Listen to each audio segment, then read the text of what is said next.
Well, hello everyone, and welcome.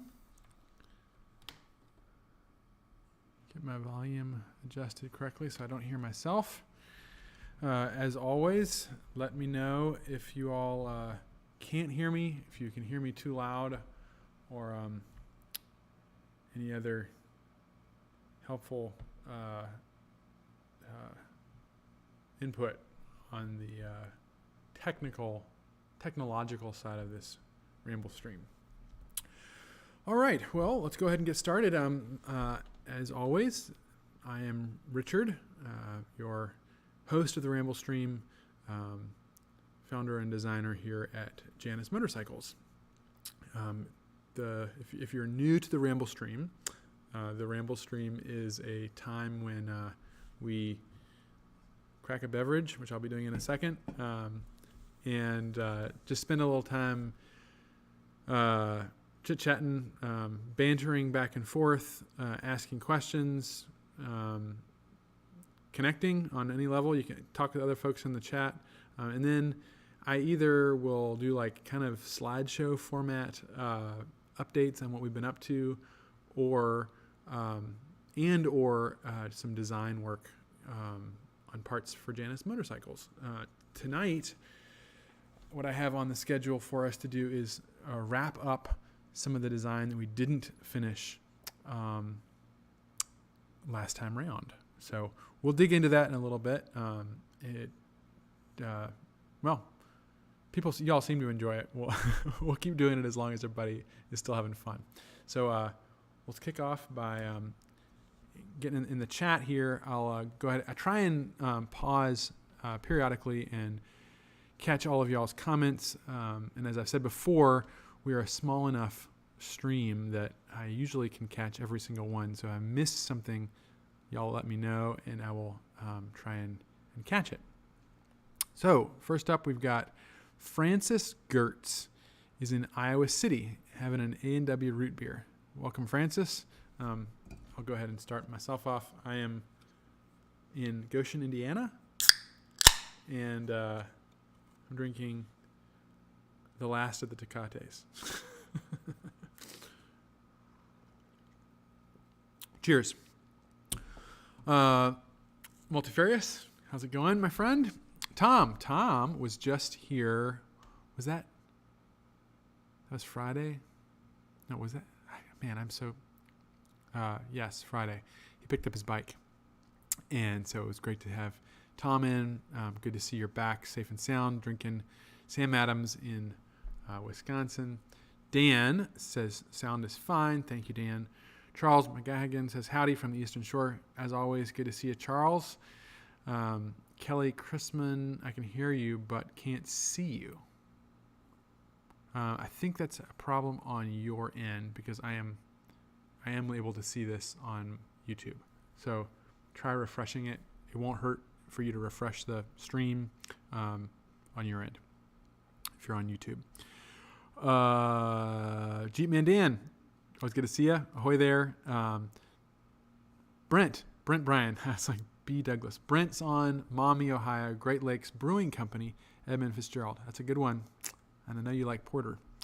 Brent was out on Friday as well. Spent the day with me driving around, getting a full tour here.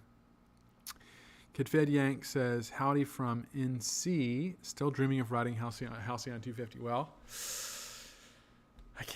I'm looking forward to you getting one too. Then we'll get to hear actual riding stories of your Halcyon. I hope maybe fall's a good time to buy a motorcycle. The prices are usually lower, except if you're buying a new one from us. Although we do some good deals. I'll put my Grant spiel on here. Confetti says, banter this. Motorcycle destinations, where you want to ramble off to. That is a great question.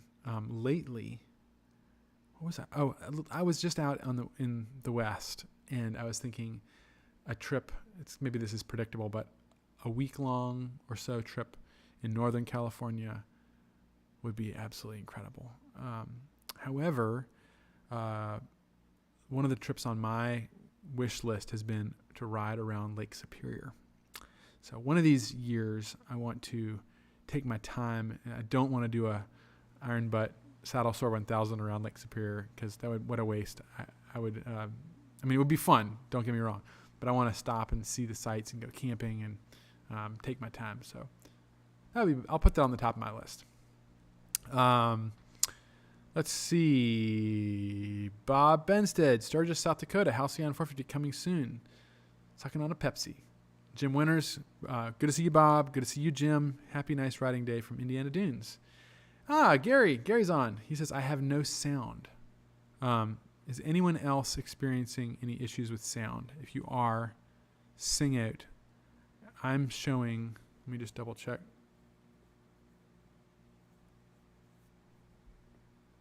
Maybe there isn't any sound. Okay, maybe we've lost sound.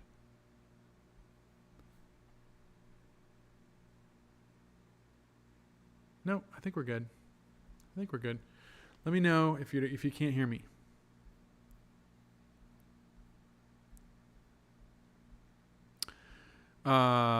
Continuing on, we have Dale Levitt, Halcyon JM052 here. Good to see you.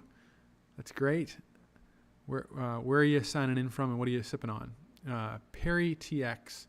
Perry from Fort Worth, Texas.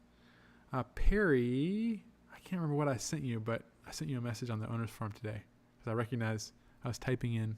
Oh no, that was the comment on YouTube on the last stream. I saw your comment. Good, nice. Thanks for making a comment there. Let's see what else we got here. Other comments on. Oops, what did I do? Oh, here we go. Fort Worth, Texas. Grant says, cheers. Good to see, as always, Grant's on. Ron, evening from Florida. Future 250 owner. Fantastic. Welcome. Gary says, Gary from East Lansing, Halcyon 250 79, Halcyon 450 003, and Phoenix 250 number 79. Drinking Diet Dr. Pepper. Perry TX, been a great day out riding 250 number 884. Having a Modelo now. Cheers, Richard. Can't wait for the book. That's right. That's his comment. He was commenting on the last Ramblestream that he's excited for the Rambler's Companion to come out, and I responded to him and said, "Yeah, me too. I'm really excited to see it in print. We're getting closer. I'm sending Shashia, our Italian illustrator. I'm probably bugging him. I'm sending him emails like every 2 days. How's it coming?" And to be fair, he's doing quite a bit of work. He's produced several sketches for the cover design, and I'm probably being too picky, but that's what I do.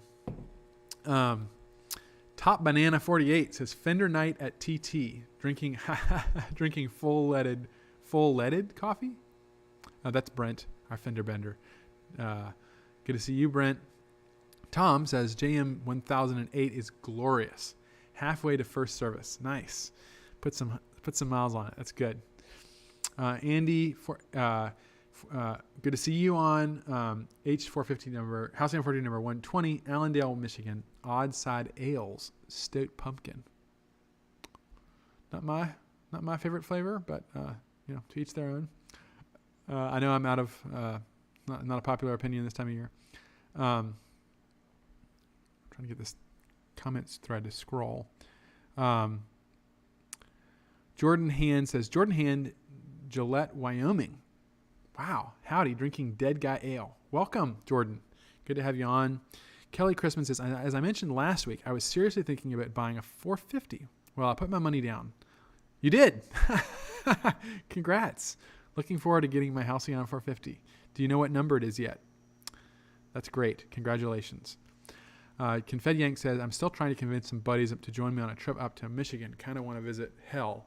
Enjoy some sights and camping, obviously with a stop in Goshen, Indiana. Well, Hell is not far away from Goshen. Hell, Michigan, that is.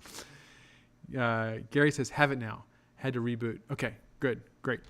Perry TX says, welcome to the family, Kelly. Grant says, awesome, Brent, and welcome, Kelly. Jim, you're good with sound. Awesome. Okay, thank you all for letting me know. Technology, more often than not, hinders me than helps me. Charles says, I have done reading, but if you've done any distance riding, Chris Hopper just published Thunder Across America, 100,000 miles in 100 days. Very enjoyable read. Holy moly. That's some iron butt riding. Holy cow. Boy, the repair shop's got to be astounded when they see that bike come in. Seth Mark says, how's the Milijani? Doing well. Joel says, old man 1. KC, very strong coffee as I have been up since 3 a.m. Wow, you're cranking. Your bike looks great, Joel. I keep seeing that number plate as I walk by because it says old man on it. Riggedy Alps, good to see you again. Halcyon 450 number 234, coming sometime in the future. Sometime in the future. What was that? I heard the great expression recently. Sometime between now and soon. I think I need to start using that more often, especially in relation to a 450 center stand. No, just kidding. Sorry, folks. Russell L. Peters, English breakfast black tea. A man after my own heart there. But butter and half, just started with work shift. Nice. Robert Bosco says, good evening. I never thought I would consider a 250cc motorcycle at the age of 72, but I am. I have several other motorcycles, but the idea of a smaller bike is intriguing. Getting back to basics. I'm glad we're cajoling you into a smaller bike. That's what we do. John Keith says, stop talking about drinks, talk bikes. Great. Well, we will. Don't worry. Seth Mark says, look at how many people Ramblestream these days. How many people we got? We got 46 people. Just wait till I start reading poetry. That's the like part when we really test your mettle and see if you want to hang around. Scott Spence. Great to see you, Scott. Scott's one of our local 450 and 250 owners. Willard Small says, 8:05 in New Jersey took me to work again today. 8:05 took me to work today. Now I'm sipping on a 3-cherry Manhattan. Okay, we're stepping up the game now. Very good. Very good. Okay. Well, speaking of poetry, we'll get started. This one, I do not get, I will not be political in anything. Don't worry. But seeing it's before a small election day, I figured I'd read a poem about, maybe it's about politics? I don't know. But don't worry. It's not that's one thing. I'll subject you to poetry, but not politics. Maybe this can appeal to both sides of the aisle. How about that? This is a great one. It's called Shine, Perishing Republic. And we can both agree on that one. By Robinson Jeffers. While this America settles in the mold of its vulgarity, heavily thickening to empire, and protest, only a bubble in the molten mass pops and sighs out, and the mass hardens. I, sadly smiling, remember that the flower fades to make fruit. The fruit rots to make earth. Out of the mother and through the spring exultances, ripeness and decadence, and home to the mother. You make haste on decay, not blameworthy. Life is good, be it stubbornly long or suddenly a mortal splendor. Meteors are not needed less than mountains. Shine, perishing republic. But for my children, I would rather have them keep their distance from the thickening center. Corruption never has been compulsory.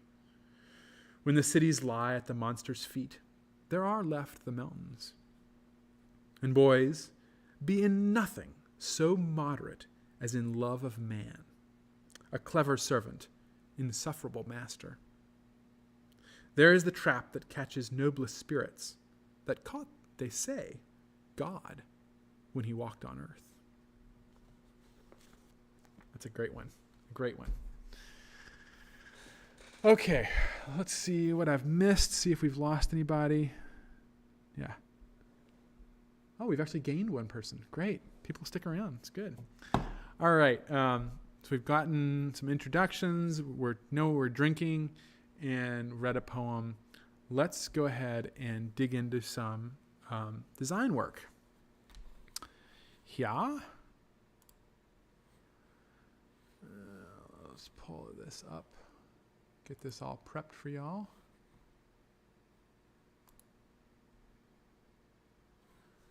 All right. right. So we're going to be, if you haven't been on Ramblestream before, which I think most of you have, but if you haven't, we are going to be using the software that we use here at Janus, and we're going to be working on a part for the 450. Specifically, this is a for the passenger foot pegs, and it is a detent assembly. So by detent, we mean if you all, your motorcycle helmet, here we go. Here's my shoe berth right here. A detent is the thing that goes like this. It clicks, and it keeps it in place. So that is a detent, and they all work in a fairly similar manner. Hang that back up again. And they keep things in different positions. And so with your regular foot pegs on the pilot pegs on a motorcycle, they usually have a spring. They're spring loaded, unless you have a very early, or all of the Halcyon 50s were not spring loaded, but they're spring loaded to prevent, if you angle really far over, they'll get out of the way and they won't cause you to have an accident by grinding against the pavement. But the goal of those is to fold back down again in case you lose contact with a peg. It will be there for you when you come back down again. On the other hand, the passenger pegs are designed because we don't always have a passenger on the back of our motorcycle. You want to fold them out of the way so they don't catch things or catch your leg when you're loading items on the bike or just riding it. So typically they fold up and they fold down. And on the 250, the pegs we use, they just have a friction fit. So they'll fold up and they just kind of stay up by friction. However, when we went with the 450, the pilot pegs are these beautiful items from Builtwell. You can see that. And we just did not want to, we wanted to have a matching foot peg for the passenger. Because the pegs, they don't line up perfectly at the angle on the 450, I'm redesigning that detent system so that it clicks at exactly the right point in the up position to be fully folded away. So now we got a little background there. Let's go ahead and take a look at the part we were working on, which is right here.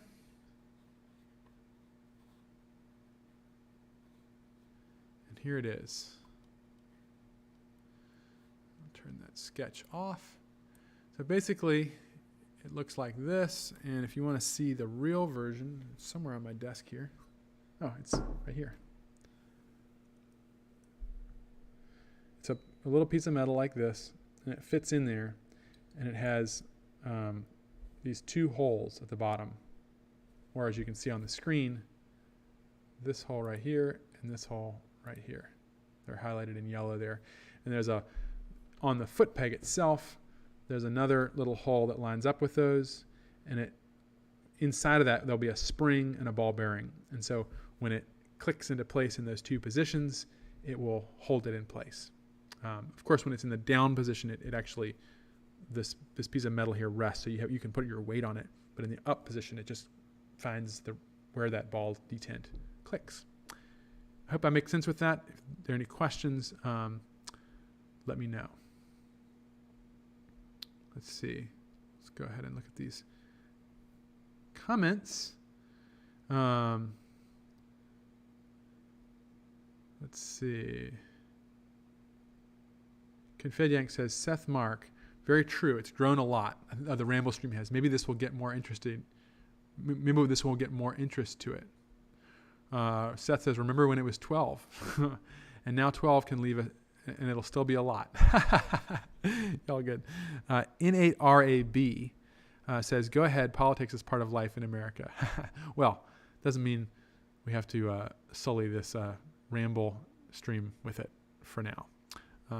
Or ever, for that matter.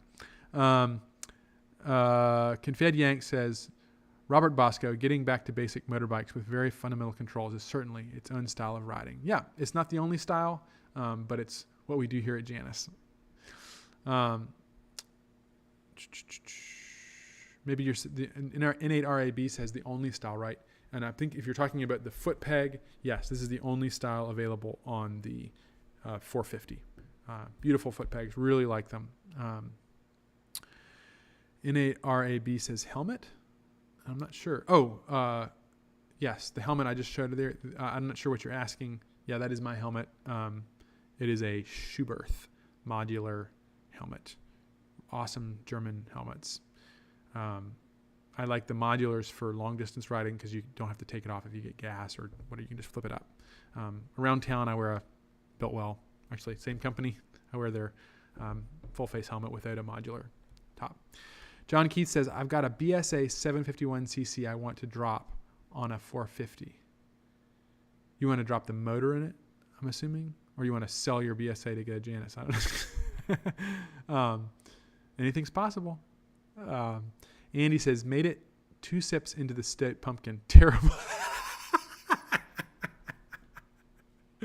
Hey, you did it to yourself, man.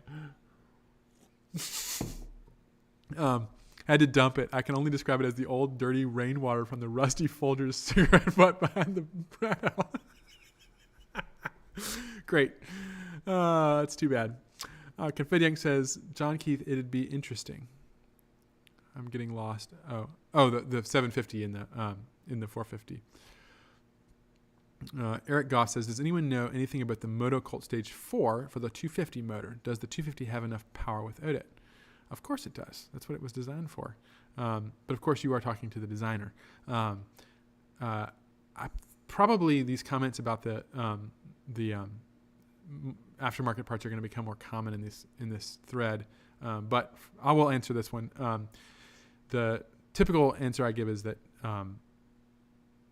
it's really it is wonderful that we have the opportunity to have these aftermarket parts for the bikes because really honestly one of the things that got me into vintage bikes and motorcycles in general was tuning and modifying vintage mopeds, and there was a lot of fun there, and there is a lot of fun there. However, what we do at Janus, we're not the whole idea of rambling, this is a very appropriate thing to talk about on the Ramblestream, is that we are building motorcycles that are designed for a different kind of riding than what has kind of dominated the market for the last 40 years, and where the specification sheet of the modern bike is full of these crazy numbers that certainly some of us, I won't say us, some people, I've never really taken full advantage of really any motorcycle, maybe the 250, and I'm a relatively good rider, but my capabilities as a rider are far exceeded by just about every production motorcycle today. They can do more than I can ride it. And so what we're trying to do is build bikes that are powered for the kind of activity that most of us actually do on the road, which is backcountry, twisty ride.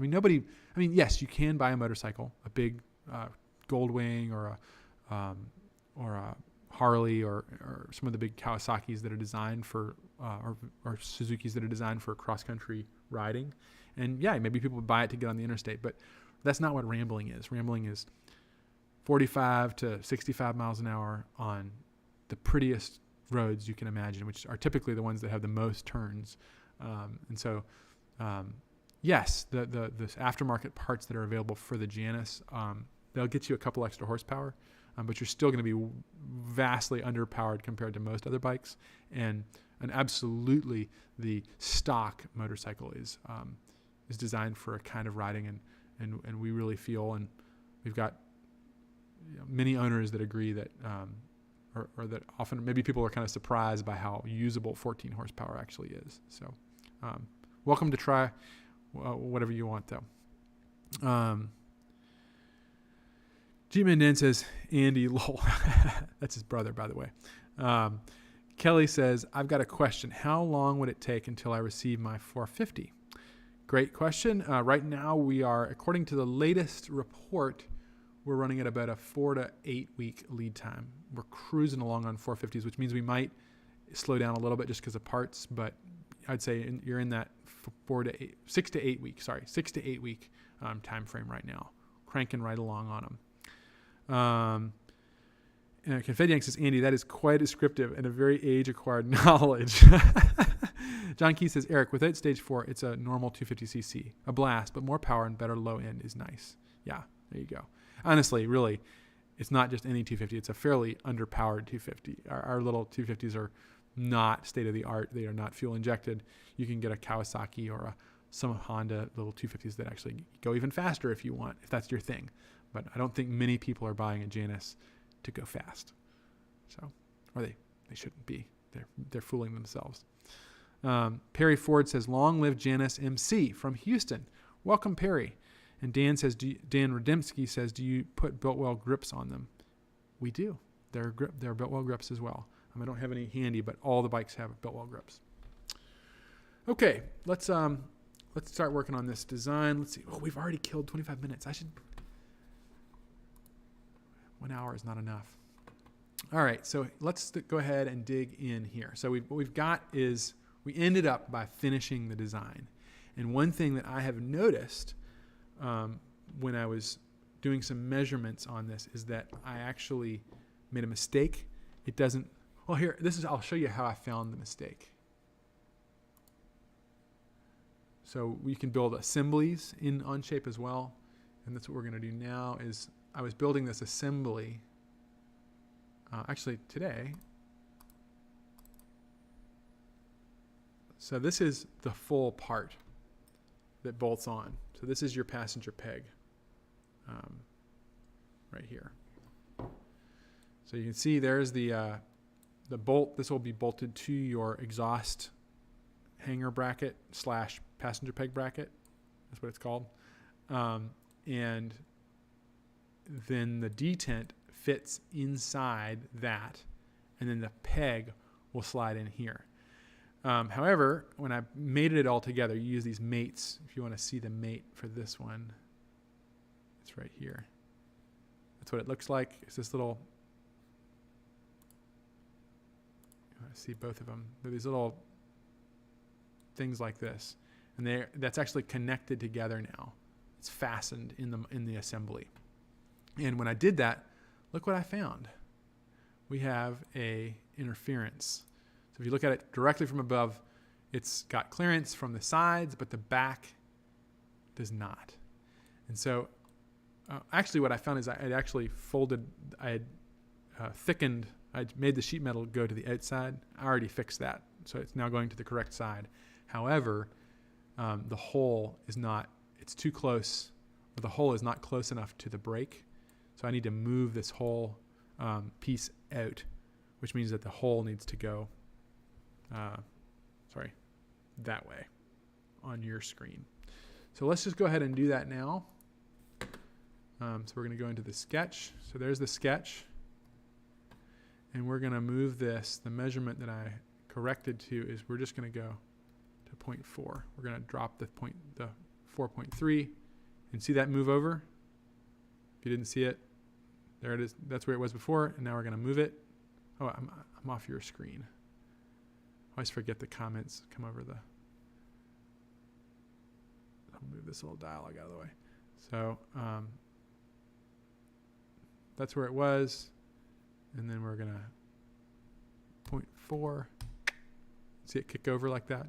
So that's going to, I think, give us exactly where we want to be. So I'm going to make a new version. So because these two, the assembly and the part I'm working in right now, are in separate documents, even though this is all in the cloud, they're connected because I've made that mate, but I'm going to update this one here.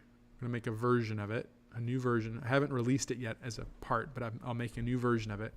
And then we'll go on over to the assembly. And what you'll notice now is that there's a,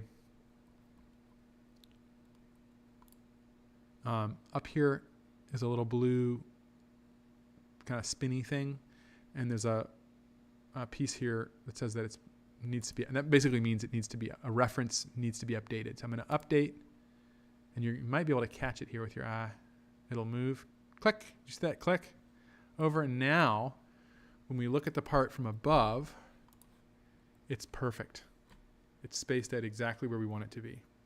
We want a little extra clearance so that it fits in there just fine. So there we have it. I've checked the dimensions and we know that it fits the part. And this is almost as good as a prototype. Of course, you still have to make a prototype, but this gets us a lot further down the road than we used to. And now I'm going to go, so now we're going to go ahead and release this part, which is the part we didn't get to last week, and we're going to create the print for it. And I think, depending on, we've got half an hour, we'll see how much further we get along if we want to go any further, but I think that'll be enough. Last time I felt a little bit like we were rushing, and I like to be able to go through comments more and take a little more time and actually finish my beverage. I did feel like we were rushing a little bit to crank, and then we still didn't quite finish it. So let's go back to the part file, and we're going to start making this into an actual part. So one of the things that we do, this is called parametric modeling, and it's, as I've mentioned before, this is all online. This is in the cloud. This is just a browser window I have open. If y'all want to try this program, you can go right now to Onshape, sign up for an account, and it's free. The only thing you don't have is the ability to save things privately. And all this, what we're going to be doing next is this release management. That isn't a feature, but you can do all the design parts for free. It's really, really neat program. No download required.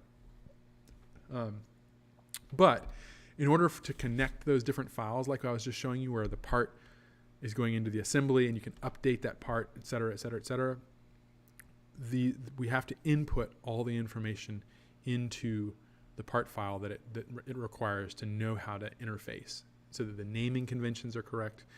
The revision number will be listed properly. So I'm going to copy if you didn't catch last week, we created this part number, which is a Janus part number. 6.3 means that it's a 450 part. 6.1 means that it's a 250 part. So this is a 450 only part. And we just basically go down a list of part numbers. So we're on the 357th part number for the 450 only. And that is an internal part. So there's lots more parts than that. And many of the parts as well on the 450 are shared between the 450 and the 250. So lots of information. There's almost 1,000 450 part numbers, 250 part numbers. Here we go. Okay, so what we're going to do is we're going to go into the part properties. And I've done this so many times that I have a little way I do this. I input the name, I delete the number, go down to the part number, import the same thing, and then just delete the name. So there we have the name and part number. We don't put the revision in because that's going to come in later when we release it. We don't need to do any other information there. We don't use these extra parts. We do want it to be revision managed, and we do want it to be in the bill of material, so we're just going to hit save. And then you can see down here, it's all that information has come through. We're going to do another properties update. We're going to assign a material, and for this we're going to assign stainless. And I'm not sure at this point what stainless we're going to use. I'm going to work with the vendor on that. And then the last thing is I always make it, nope, that's the wrong one. I make it this specific gray color just to be for consistency's sake, and it's this one. It reads it reads the best when it's shaded. And then the last thing is we're also going to put the title, the name, in this tab, because that will be carried through to when we release the print. We don't need an assembly here, so I'm going to delete that. And so what you're seeing here, this document that we're in, we can have multiple tabs. I can input PDFs. I can put spreadsheets in that are related to this part, photographs. It's a really handy feature that this part, everything that is associated with it can live in this file. So what we're going to do now is we're going to create another tab, and that's going to be the drawing. And so we use a standard set of templates. So this is a part drawing, not an assembly drawing. So I'm going to hit that Janus part drawing template. I'm going to say OK, and it's going to build this part, this drawing with our template already ready to go. So that's what you see in front of you right here. Let's put it over here so you can actually see what it looks like. It's a very typical, kind of design engineering print. This is scaled for 8.5 by 11. Most of our prints are 8.5 by 11. The only ones that aren't are some of our larger assemblies, like the forks or the frame have very large prints. So here you have it. These gray portions are automatically filled out. So if Charlie was designing this, it would have his account and it would say drawn by Charlie. And obviously it automatically fills in the date. Although for some reason it says it's the 7th. Is it the 7th? Am I crazy? No, it's the 6th. Maybe it's flipped over for tomorrow. I don't know. I'm working after hours. Not sure what's going on there. Vendor. I could input vendor information into that properties, but I don't. We just don't use that one right now. Material. For some reason, material isn't coming through. Oh, because I haven't put the part in yet. So all these will fill in. The part name and number are going, and the scale are going to come in once I input the part. So we have a format for that we typically follow. I'll go up here to the import tab. We're going to insert the passenger peg detent, and there it is. But we need to make sure that it's a side of the part that we actually mean something. So there's the side view. And we do want to see that. But since this is a part file, do I want to do a flat pattern? I always forget what I do here. It's been a while since I drew a part. Let's quickly look up what I normally do for these. I'm going to get the whole experience. I do a lot of reminding myself. Let's see, recently opened. Let's find something. Here we go.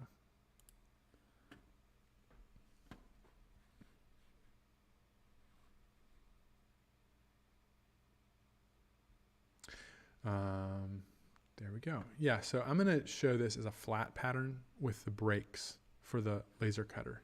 And then we'll do a second one, which is an assembly, and that will not have the flat pattern. So this will make sense in a second. Trust me. So we're going to go back through that insertion process, and instead of picking the actual formed part, we're going to pick the flat pattern. And so what by flat pattern I mean is what this part looks like in sheet metal before, just as it's cut. And let's go up to a little bit bigger scale.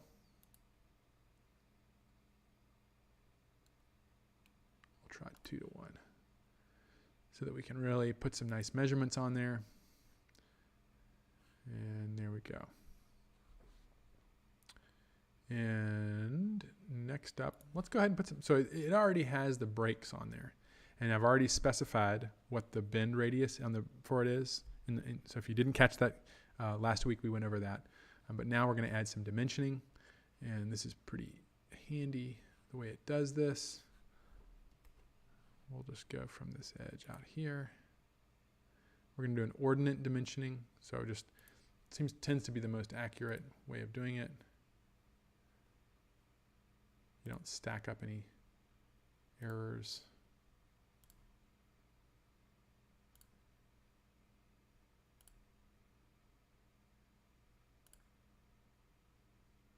Just go across. And as always, I usually have a bunch of engineers in this chat, so if you probably know a better way to do this than I am. Oh, then we go. One of the nice things about this is you can always add another ordinate dimension in if you missed one. All right. there we have it. Now, one thing I could do would be just to put a center line down the middle of this thing and only do measurements from one side, which might be better because then you'd prove that it's symmetrical and you don't need to add all these all the way across. Let me see real quick here.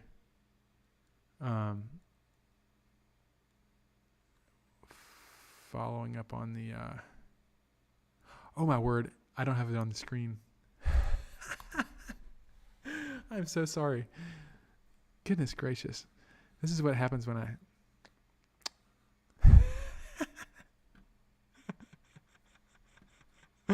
oh Lord. So I have this feature on here where I can split the screen and I can prep the one, I can prep the next screen. There we go. Technology usually hinders me. In this case, it's hindered you all too. Let's see how many people we lost. We still have 46 people. Okay, great. You need to share your on-shape screen. Okay. There we go. Great, great. All right. Sorry, folks. My apologies. We're not going to let it slow us down, though, anymore. So put your memories together of everything I've just said, and now you see here is the part on the print. These are the gray portions that are auto-filled by the, I entered those properties over in the part file, which is over here. And we created a drawing, which is at a different tab, which is right here. So this is the flat pattern. And I've put some ordinate dimensions on there. Can't believe I did that. And now we're going to put some hole sizes. And I'm not going to bother with making all these. I'm just going to say times 4. Yep. And one of the questions that we came up with in the last Ramblestream was, why do I have holes on both sides if there's a detent on only one side? And as Tom pointed out last time he was here, you don't need them on both sides. It would work on either side of the bike with only the holes on one side of this. However, by putting them in on both sides, I think the thought process behind that is it doesn't matter which way they break it or which way you install, or it doesn't matter, you have to install it right side up, but if it's broken the wrong way, it doesn't matter. And it doesn't cost anything really very much to add those 2 extra holes as a laser cut part. So we're going to keep doing it. Let's catch up with the comments, and I'm going to ignore the ones making fun of the view here. Sorry about that, folks. I can dig into the aftermarket. I looked into a lot into that. What are the various stages and uses would be for, but maybe another time. Brent says, share your screen. Yes, thank you. Switch your view. I ride in the mountains and like the stage 4 for the steep grades. Can't see the design screen. Sorry, folks. Not showing your screen. This is a reminder that Richard isn't isn't the upmost tech. I forgot to reshare screen. Yeah, you got that. Switch your screen. Can't see what you're talking about. We have to take your word for it.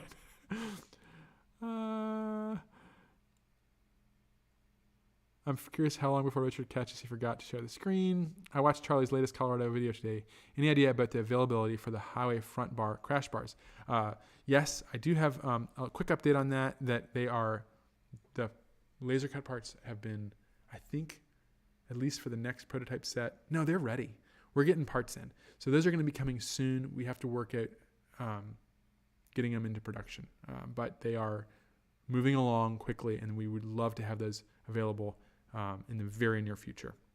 Stay tuned for that. They look great, and they work as Charlie proved. Confetti says, what program? OnShape? How does it look? Richard, you must share your screen to show us. It's OnShape, yes. This is like radio. We have to imagine what he's talking about. I hope I did a good Jack Benny design audio there for you all. Everyone leave and he might catch on. No, that's funny right there. I don't care who you are. Grant, give Richard a call and tell him to share his screen. Blah, blah, blah. Okay.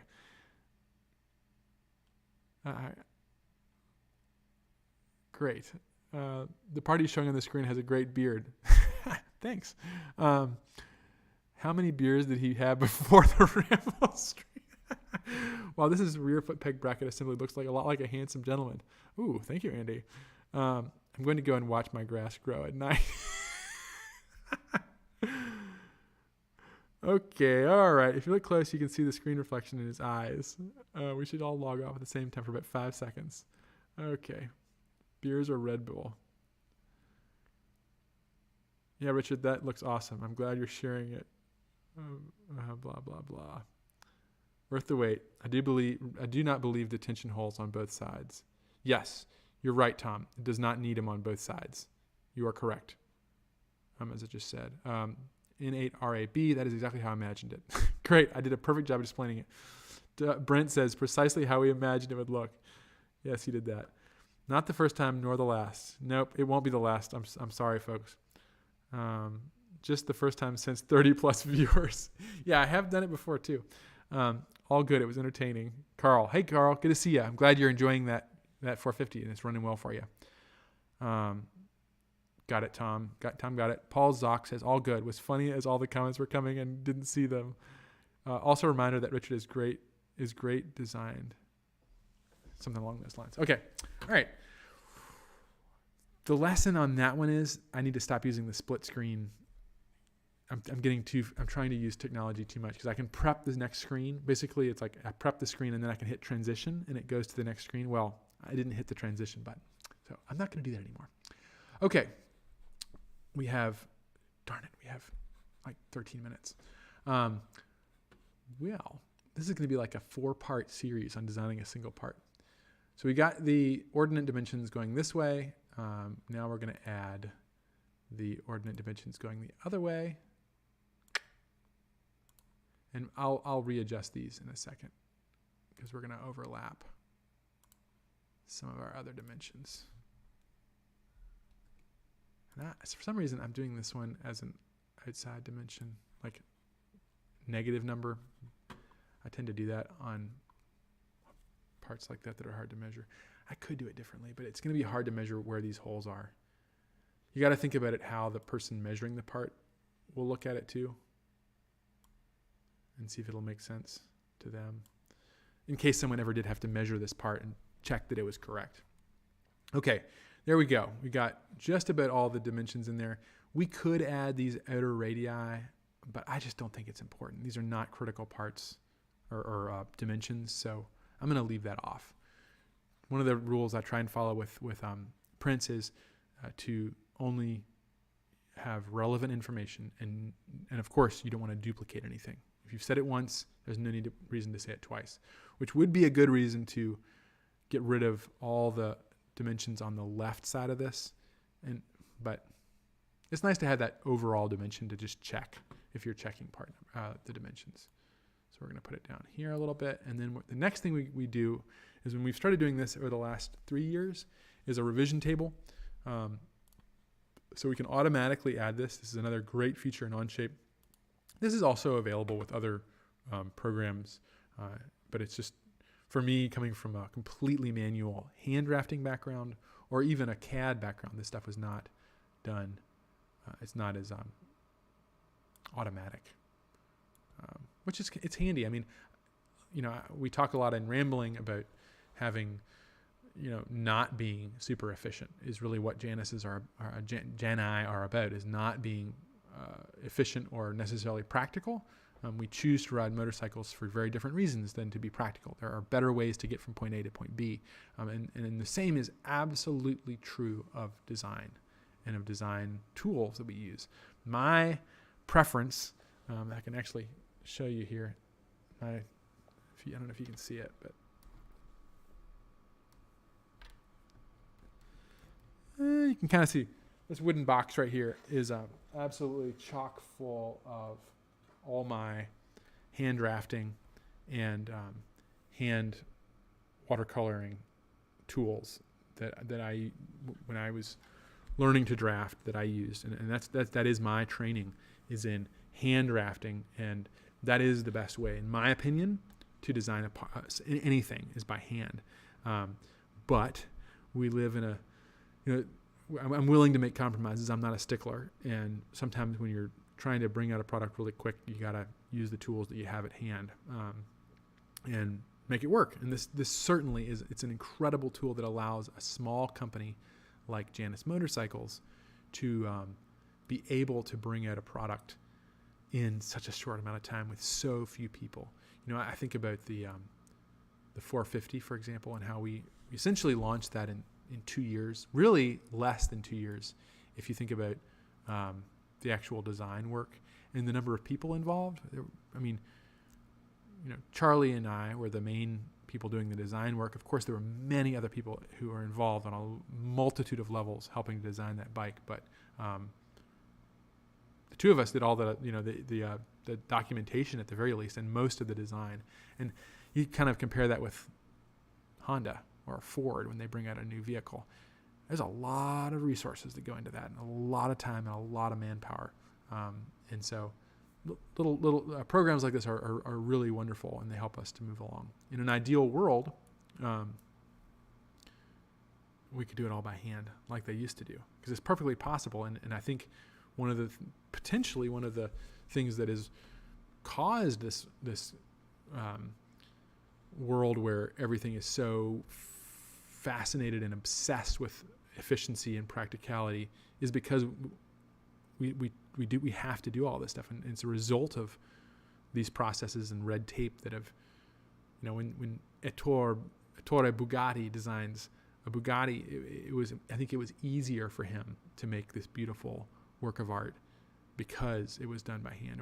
And even look at an old Ford from the 1950s or 60s, those were all designed by hand. And they had giant rooms full of draftsmen, and the amount of work that went into even a single part would astound the modern, especially young engineer that doesn't understand how things used to be done. And we have lost something in it. And of course, we've gained an incredible amount as well. So, yeah, that's a good ramble for you. But we use Onshape, and it's really powerful, and it's really fun. I have so much fun messing around with it and getting it to do all this stuff. So let's see. We've got a little bit of time left. I think we've got enough time to let's make sure we got enough time to finish up this print and I hope release it. So there we have this. If y'all see any dimensions that are missing, let me know. But I think we've covered most of the important stuff. Brakes.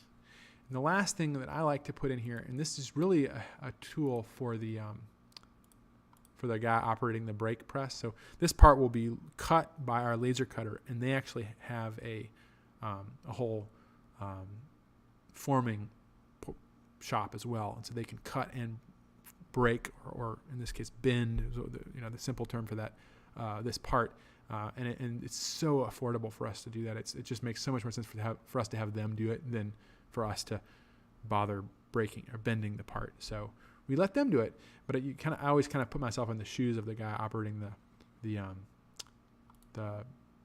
brake and give him just a view. This is what it's supposed to look like. Here it is. So typically on even these flat patterns, I'll put in a little isometric view, and I like to do that smaller because you don't need to see much. Just to kind of get a rough idea. I did the right thing here. And then I like to add shading to that. It just helps people view it. So there you have that. And then down here in the thickness area, I manually enter this. I don't think there's an automatic way to do that, or at least I haven't caught up with it. So I'm going to say 20 GA, 20 gauge stainless steel.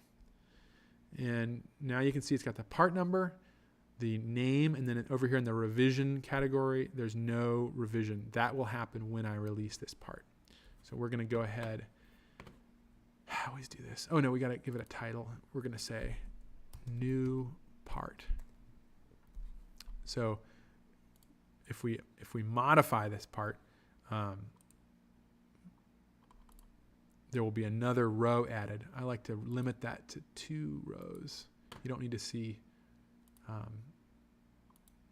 anything past the previous version. If we made another revision to this, it'll say something like added, increased smaller hole size, or it'll tell so that they have an idea of what is the difference between this version and the last version. That's really helpful for the supplier. Otherwise, they can get lost and not know why you're making a change. So that's the beauty of these revision tables, is it kind of helps explain what's going on and offers some history on that. And we will have even if there's 30 revisions, we'll have all that documented in this. It's all saved in this document. Really incredible.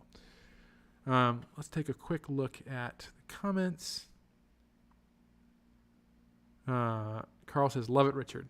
Michael K, nothing but respect for all you've accomplished, but we are sending you weed for your next stream. No, don't. That'd be a bad idea.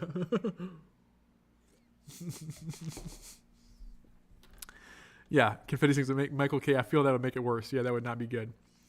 Grant says, just caught up on all this. Had to put my kid out of bed. Yep, there you go. Okay, great. That's the beauty of doing this for the whole world to see. Love it. Tom says, how does it mount to the frame? Welded on? Yeah, we can take a quick look at that. Jeepman Dan says, good question, Tom. It might be missing the center hole. Yeah, because that whole part when I was describing how it mounts, you all couldn't see. So we'll go and redo that real quick. Might be missing the center hole. Yeah, it is it would be if it was the part. I'll explain it again for you all. It does look like it's welded in place. Okay, let's talk about that real quick before let's see. We're almost out of time. Let's go ahead and release this first. And then I'll answer your question about how it mounts. So one thing I like to do is I'm going to rename this because somehow it always changes it so that it has the part number and the title. We go down here to this and we hit release. And so what you're going to see up at the top here now is the part number, or the part itself, and it's got Rev A. So that's the revision, and it has the part number. You can only release one part number with a Rev A. Obviously, if you had 2 with Rev A, you could have massive confusions. So the convention that we do is we create our own part number. We don't let it create numbers for us. But we put our number in, and then we put the same number, 3, 5, 7, and then we just put a D on the end, and that stands for drawing. So there are 2 different numbers technically, but every part has another part number with a D at the back, which is its drawing. And so you're releasing the part and the drawing. Don't worry, it all works out in the end. And then I title the revision Rev A, and there we go. It's all ready to go. I'll hit release. It's going to do its thing here for a minute. I'll get an email right now that says that it's released. That's that Bing noise. And then over here on the version history, we're in the main view, which the main view that, see, it just told me that I've released a part. The main view is always in progress because you're never, the main view is always some place where you can do work. You're never able to edit. So if we go back to the Rev A, this is the Rev A, it's uneditable. So that in progress watermark goes away now. It has the A now down here. You can see it now. There it is. And this is locked in stone. I can obsolete this if I want to, but when I obsoleted it, it cancels out everything and you start over again. So this is, for good reason, not something that you can edit, if that makes sense. So there we have it. We'll probably keep working on this next time because we need to release an assembly, etc. But for now, I will answer y'all's question about the how it works and how it's mounted. So this is the part. We make this part. And it actually is a bolt. I don't know if you can see in this light. Well, let's look at the real version. It's a bolt, and it's welded onto This is actually the same part here that the pilot pegs use that pivot up and down with their spring, like I was talking about that you couldn't see. This is the same part. So we just use the same piece, and then this detent fits inside of it. And the part that what I was explaining to y'all without video was that this didn't line up correctly. The hole on the side was too far to the right, and it meant that it was interfering. This detent part was it wouldn't have fit. You wouldn't have been able to put a pin through it, if that makes any sense. So here's the detent, here's the part, and this slides in there. And when you get it in there, if I have the part now, basically there's a pin that goes through it, through the big hole. If you can see that. And then see those little detent holes down there? Here's your peg. That hole right there is where the spring and the ball bearing are. And they'll click into these two holes right here and right here. And this one's for the down position, and this is for the up position, locked up. However, the last thing we'll do, it's 8:01, we're on time now, is that we are going to update this so that you can actually see all the work. Oops, I actually just deleted it. Undo that. You can see all the work we just did will show up. So the part should change color, and it will show up as an actual revision. So this little delta sign right here means revision. It says change to revisions. So we're going to hit that. It says version 5.2. There's a little arrow that says Rev A. So we're going to update it. And here it comes. There it is. So it's that same gray color that I like to make everything. It fits in there. There's a little bit of a air gap all the way around it. The detents are, we think, in the right place. At this point, we're going to move to a physical prototype to make sure that it clicks to the correct area, and we have a part that's ready to go. The next step that we'll do is I'll actually make a separate print for this that is what we call a revision or an assembly print, and that shows we have to describe the part in a separate way from it just being a sheet metal part to being a formed part. So it's a convention we use for our numbering system that makes it make sense. And it makes more sense when you start seeing like a machine part doesn't have a part and assembly print. All machine parts are assemblies. Maybe that just made it more complicated, but we'll do some more of them in the future, and we'll walk through why that rationale makes sense for all the different parts. But what you've seen just now is this episode and the last one, some of it you didn't see, is what it takes to make a part from a part number, creating a part number, creating a part from scratch, all the way through to releasing that part and creating a revised print, which this is literally what the vendor will see. So thank you all very much. Let me take a quick look at the comments before we go. He says, Confetti Yank says, yeah, Yummy Noob to host your streams. He knows that tech, lol. Yeah, there you go. Yummy Noob could do a much better job with the technology. So look what you're missing.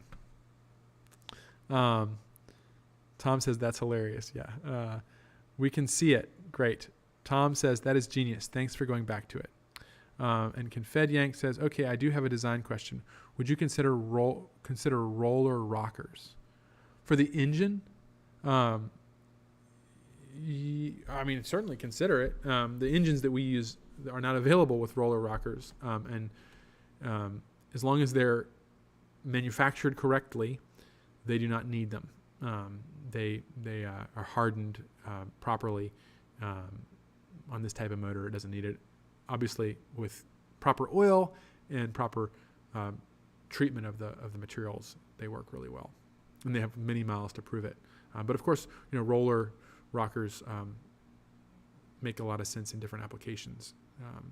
If you all don't know what that means, the rockers are the little pieces that on an overhead valve engine, there's a push rod, and one end of the push rod pushes the little rocker up and down, and that rocker, one end of it, in our case, the cam lobe is spinning around, and it just follows the cam lobe and there should be a layer of oil between the cam lobe and the little rocker. On some engines, more modern engines, they put a roller on there, and it works better for certain applications. Dan says, good night all. Good night. Carl says, nice job, thanks. Yeah, well, we'll see on this one. Have a good night. Have a good one, and thanks for all your design work. Thank you all. Also, Kano's journey. Yep. It's been great having you all.